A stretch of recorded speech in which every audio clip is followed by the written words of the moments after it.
Paul Pogba said in his post-match interview, I think Ole is just being himself.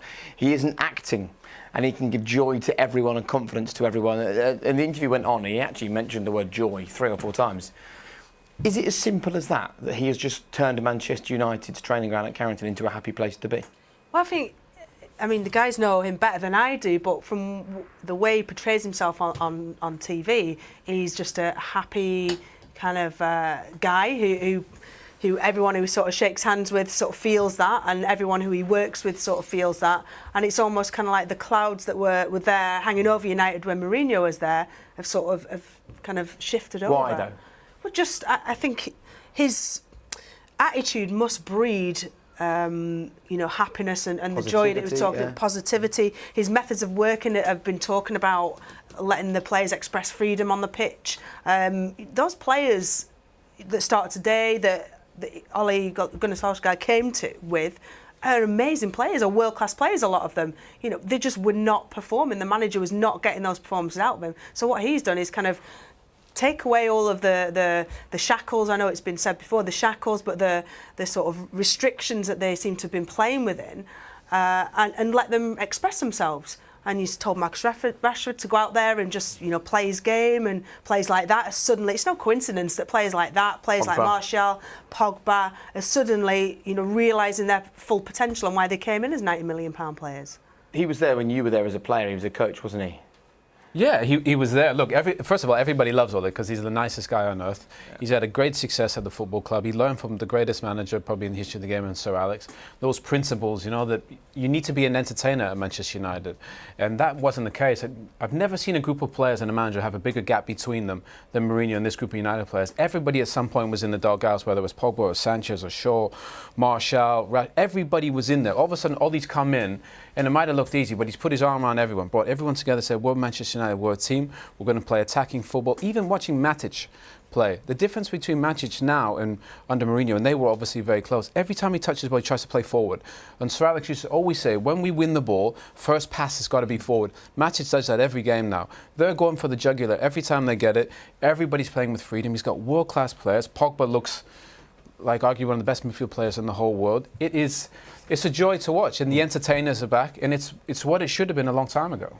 You've all played for managers that you would have liked and not liked, and you all know how easy it is to unsettle a dressing room.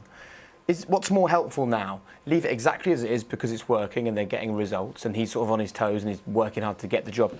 Or you confirm him as the manager now and see what impact that has?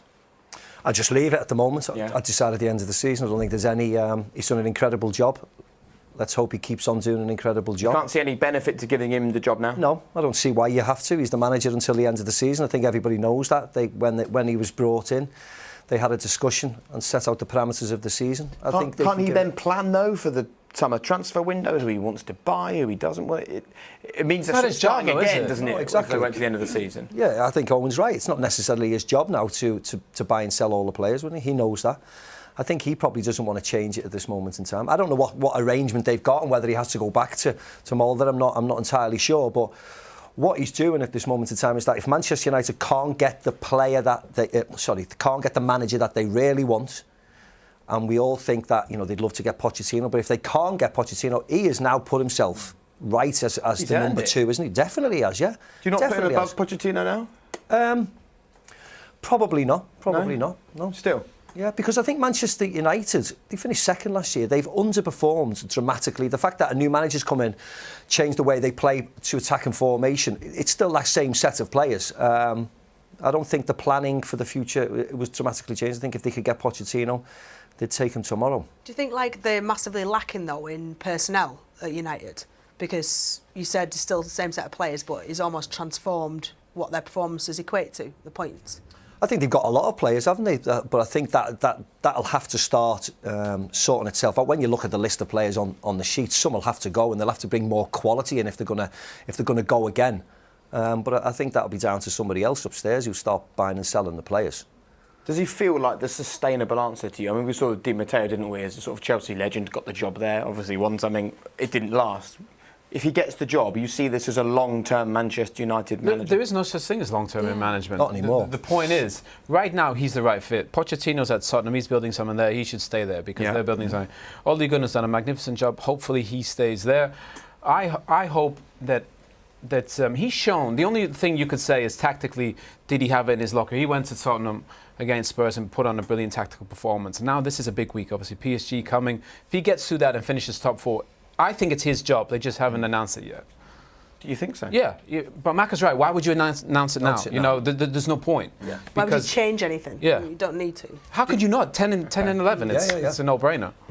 It's really key, isn't it? They've got PSG in the Champions League, followed by Chelsea in the FA Cup, followed by Liverpool in the Premier League. This is like 3 key fixtures. But as we stand now, it's sort of 2 questions and a one-word answer for each, really. Man United into the top 4 at the end of the season? Yeah. And Ole the job? Yeah. Mm-hmm. Yeah. Yes for both? Yeah. No, yeah. Not top 4? Yeah. But you give him the job? No. What? I'm joking. No. Not top 4, give him the job. Yeah. No. No. I'm getting confused now. What? No, yeah? Yeah. Very good. If I'd have Man United in the top 4, are you mad? Trust you. If we do a 12 trust you I'd say to no. come on and ruin the show. Gaz says Ole Gunnar Right, let's go. Solskjaer is going to be the Manchester United manager, but not through some pie-eyed romantic idea of a legend leading us to glory, but because he's earned it. We're playing the best football we've played in 6 years. That is it. Nothing else matters. Good way to end that conversation. Up